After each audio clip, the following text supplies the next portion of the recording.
बिस्मिल्लाहिर्रहमानिर्रहीम। आज का जो हमारा टॉपिक है जी वो है सब्ट्रैक्शंस के हवाले से।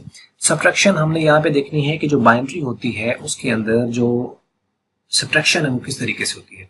तो उसमें कोई मुश्किल नहीं है, सिंपल ये होता है कि आपने जब छोटी वैल्यू में से बड़ी वैल्यू को माइनस करना होता है तो उस वक्त आपको बोरो करना पड़ता है, उसके लेफ्ट मोस्ट जो डिजिट होता है उससे आपको बोरो करना पड़ता है। बाकी बड़ी वैल्यू में से जो है वो सब्ट्रैक्शन हो जाती है उसी तरीके से। यानी बड़ी वैल्यू बाइनरी के अंदर क्या होगी 1 और छोटी वैल्यू उसके अंदर 0 है, तो 1 में से 0 माइनस हो जाएगा, बड़ी में से बड़ी वैल्यू में माइनस हो जाएगी। यानी कि क्या है कि जो 1 है उसमें से 1 भी माइनस हो जाएगा, 0 में से 0 भी माइनस हो जाएगा। सिर्फ 0 में से जब 1 माइनस करना है तो उस वक्त एक प्रॉब्लम आता है, तो उसके लिए हमें बोरो करना पड़ता है। बाज़ दफ़ा इसको लोग कैरी करना भी कहते हैं कि वहां से कैरी लेंगे।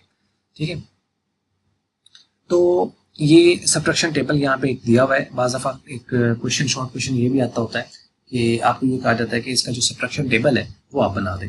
तो सब्ट्रैक्शन टेबल बनाना तो इस तरीके से आप दो वेरिएबल ले सकते हैं, एक्स वाई ले लें या ए बी ले लें, जो भी जिस तरीके से भी आपने करना है। तो इसके अंदर वैल्यूज लिख लें और उसके बाद फिर इनको माइनस करके जो भी रिजल्ट है वो यहाँ पे आपने लिख देना। और ये बोरो का टेबल भी आप यानी साथ आप ये बना सकते हो जिसमें आप ये बताओगे कि आपने कोई वैल्यू बोरो की है। अगर बोरो की है आपने, ऑब्वियसली बोरो या तो 1 करेंगे या नहीं करेंगे, तो या तो 0 होगा तो या 1 होगा। तो 0 में से 0 माइनस करें तो 0, तो इसका मतलब कोई बोरो करने की जरूरत नहीं है। 0 में से जब हम 1 माइनस करेंगे तो हमें वहां से 1 बोरो करना पड़ेगा। अच्छा, अब आप 1 बोरो ऑब्वियसली उससे कर सकते हो जिसके पास पहले है। अगर उससे पहले 0 है तो उससे नेक्स्ट वाले 1 से हम बोरो करेंगे, लेकिन जब वो वाला 1 जो होगा उससे हम बोरो करेंगे तो 0 वाले के पास सबसे पहले आएगा, उसके पास बन जाएगा 1 0, वो बन जाएगा 2। 2 में से एक आगे हम जो है वो अगले 0 के पास जब हम लेके आएंगे तो उस वाले के पास फिर 1 रह जाएगा। यानी अगर आप इसको याद रखने का तरीका ये है कि अगर कंसेक्यूटिव 0 आ जाए, बहुत सारे 0 आ जाए, तो उस पर फिर ये तरीकाकार होता है कि आपने जो लास्ट 0 है, राइट साइड पे जो लास्ट 0 है उसके पास जो है वो 2 होता है, बाकी पिछले सारे 0 के पास 1 होता है, और जो लास्ट पे 1 जिससे कैरी लिया गया था वो 0 हो जाता है।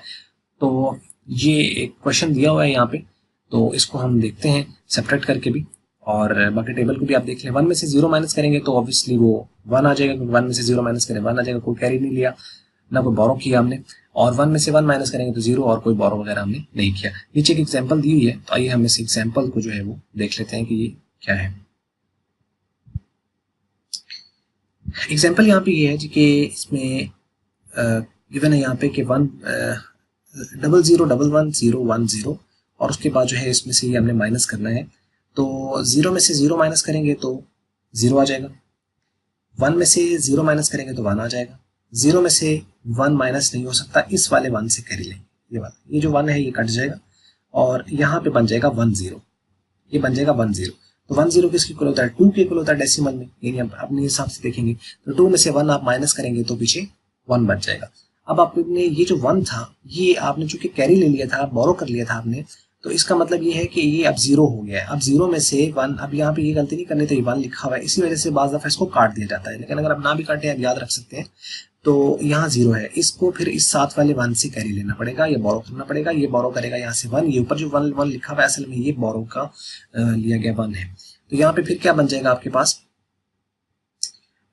2 बन जाएगा, यानी 1 0 बन जाएगा। तो 1 0 जो है 2 के इक्वल होता है, 2 में से फिर हम जो है वो 1 माइनस करेंगे तो पीछे 1 बच जाएगा, और यहाँ पे 0 बच गया, तो 0 में से 0 माइनस हो सकता है, तो 0 में से 0 माइनस करेंगे तो 0, तो आखिरी 2 वैसे ही 0 है तो वो एज इट इज नीचे आ गए, तो ये आपका आंसर आ जाएगा। तो ये एक छोटी सी वीडियो थी आपकी सब्ट्रैक्शन के हवाले से, उम्मीद करते हैं आपको पसंद आई होगी।